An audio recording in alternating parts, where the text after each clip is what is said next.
गायत्रीमन्त्रेण पात्रान् प्रोक्षयेत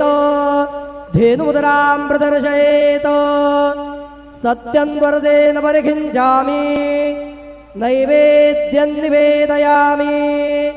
ॐ प्राणाय स्वाहा ॐ अपानाय स्वाहा ॐ व्यानाय स्वाहा ॐ उदानाय स्वाहा ॐ समानाय स्वाहा ॐ ब्रह्मणे नमः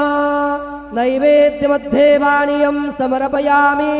पुनर्नैवेद्यं निवेदयामि ॐ प्राणाय स्वाहा